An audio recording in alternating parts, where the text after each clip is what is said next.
जय हिंद दोस्तों, स्वागत है आप सभी लोगों का एक बार फिर से तैयारी कर लो चैनल के यूजीसी नेट जेआरएफ और टीजीटी पीजीटी जून 2022 के वीडियोस में।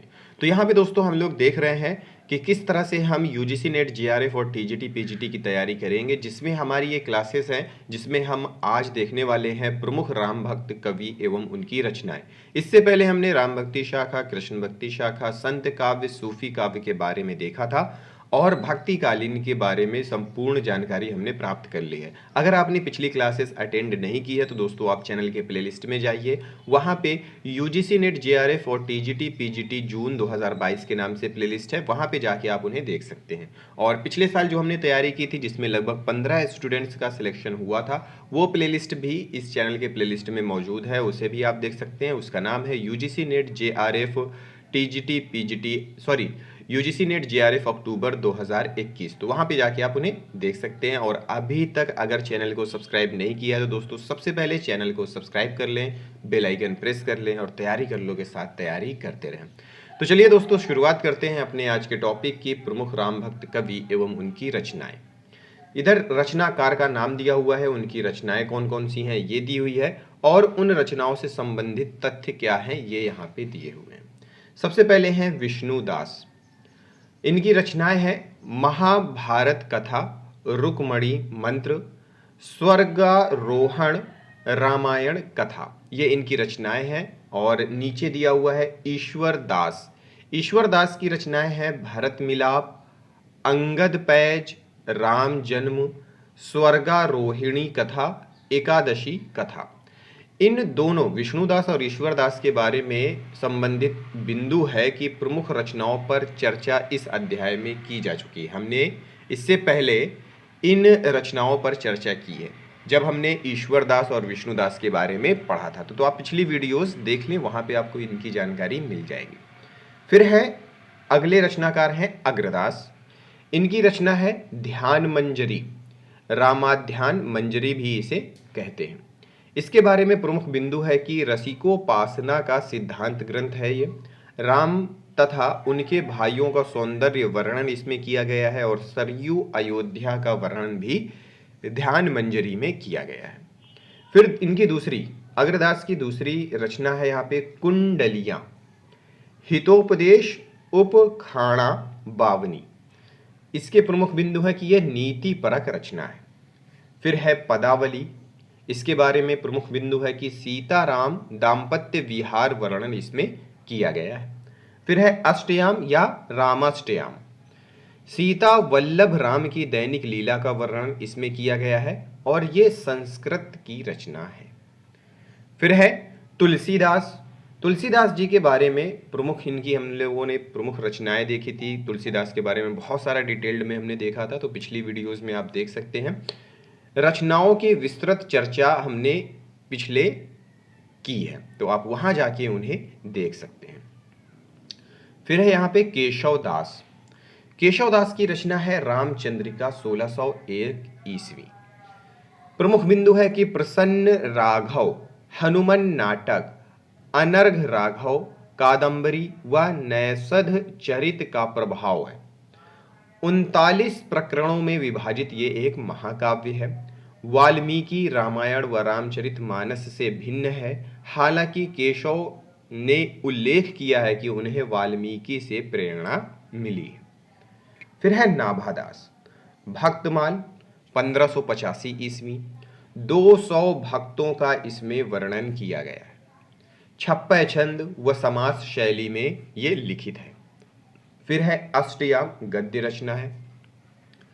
ब्रज भाषा गद्य में ये रचित है। राम और सीता के 8 पहरों का वर्णन है, इसीलिए इसका नाम है अष्टयाम।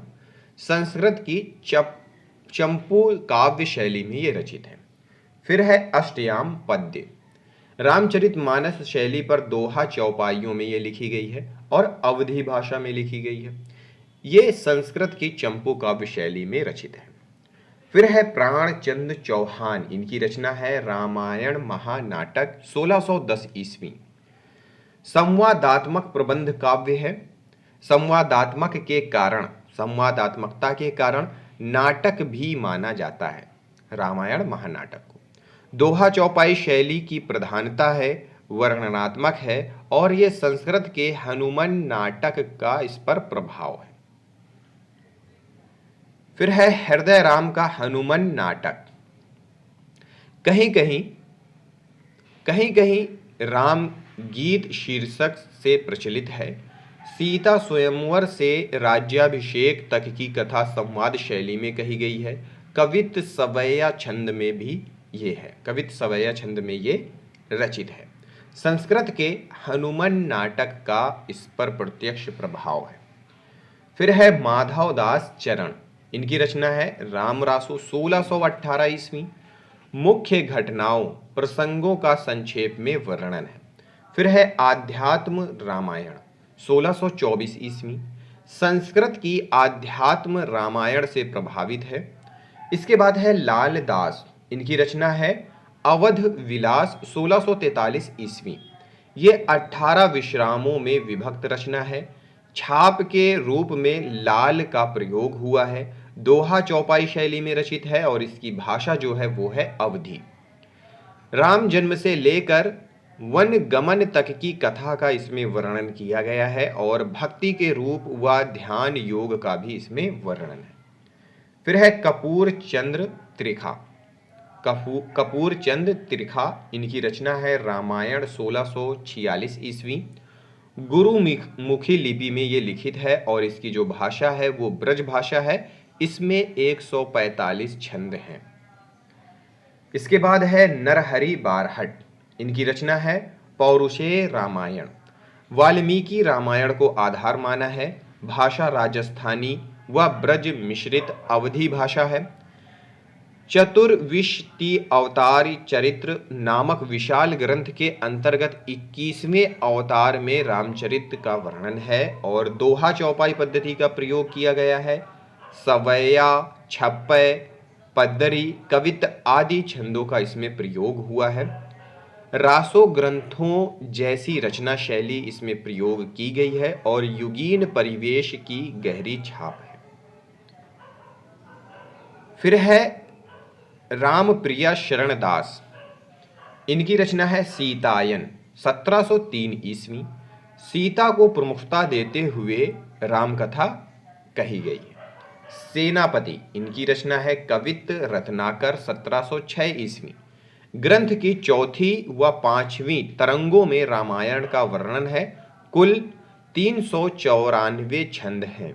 अनुप्रास व यमक अलंकार का प्राचुर्य प्रयोग किया गया है। विश्वनाथ सिंह, रचना है राम स्वयंवर और आनंद रघुनंदन। इसके बाद है रामचरण दास, इनकी रचना है कवितावली रामायण, रामचरित्र रस मालिका।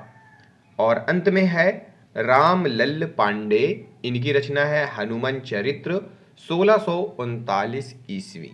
तो दोस्तों ये थे प्रमुख राम भक्त कवि और उनकी प्रमुख रचनाएं और उन रचनाओं पर आधारित प्रमुख बिंदु। तो दोस्तों ये हमारी यूनिट जो भक्ति काल की यूनिट है ये यहीं पे समाप्त होती है। आगे की यूनिट हम आगे की वीडियो में लेकर आएंगे। प्रश्नोत्तरी भी अभी बाकी है, वो भी हम करेंगे। तो मिलते हैं दोस्तों अगली वीडियो में अगले टॉपिक के साथ। इस वीडियो को देखने और समझने के लिए आप सभी लोगों का बहुत बहुत धन्यवाद।